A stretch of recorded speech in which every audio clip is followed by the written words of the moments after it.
So, good morning mga kababayan. So, ngayon ay na-harvest po ako sa aking kamatis. Ito yung aking na-harvest. Yun po ay konti lang. Ito po ay pang last na harvest ko na po ngayon. Kasi yung kamatis ko ay nasisira na po namamatay na po dahil matanda na po at sinira ng nakaraang bagyo. So, yun lang ang naka-harvest ko mga kababayan. Yun. So, konti na lang. So, nung nakaraang Biyernes ay marami po yung harvest ko. So, ngayon, ang pang last ko na harvest ito ay talagang konti na lang, mga 20 kilos na mga kababayan. So, nung nakaraang Biyernes ay nakaharvest ako dito ng mga kulang-kulang 200 kilos mga kababayan yung na harvest ko. So, ngayon wala na siyang bunga.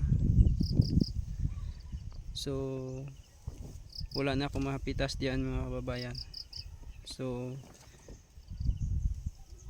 may bunga pa yan pero maliliit na, so hindi na pwede yon kasi sobrang liit na talaga yung mga bunga niya dahil sa bagyo, sa epekto ng bagyo. So, hindi na lumaki yung mga bunga niya, namamatay na siya mga kababayan. Yun, may mga siling-siling pa man na mataba pero yung mabubunga niyan yan talagang maliliit. So, gagawin ko nito mga kababayan, so ibagsak ko to lahat, kunin ko to yung mga kawayan katulad nito mga poste, kasi gagamitin ko ito sa kabilang area. So, tanggalin ko to, kunin ko to lahat, pati yung mga stick na yan. Ibagsak ko to yung kamatis sa lupa.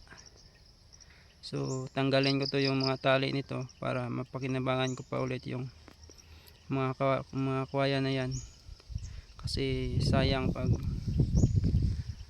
hayaan yan lang diyan, hindi magamit ulit. So, sayang mga kababayan. So, ito yung kamatis. So, may mataba pa naman namang iba, so di natin kailangan na alagaan pa ito mga kababayan kasi matanda na siya at saka sobrang sukal na yung damo. Yun o, napakadamo na, nasukal na yung mga damo niya, yun sa gitna o. So, ang gagawin nito, pahinga na lang talaga yung area na ito kasi tapos na po yung renta namin dito. So, iligpit ko na lang ito yung lahat, yung mga kawayan, para magamit ko pa ulit sa kabila kong kamatis. So, yun po mga kababayan, hanggang dito lang yung buhay ng aking kamatis. Ang yung bunga, so nauubos na siya. So, mag 6 na buwan na ngayon.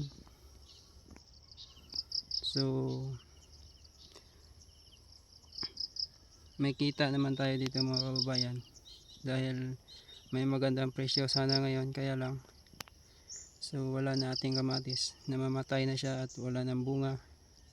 May bunga siya pa konti-konti, yung katulad niyan maliliit, so hindi na mapakinabangan sa market.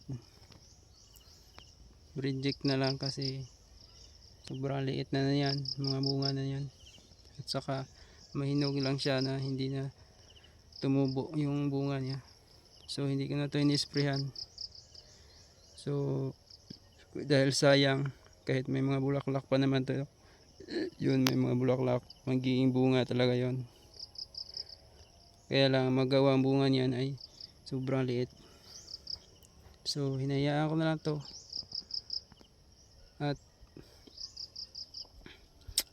magkamatis ako ulit, magtanim ako ulit ngayong December. Sana walang bagyo nga mas malakas pa sa nakaraan yung dumaan dito sa aming lugar.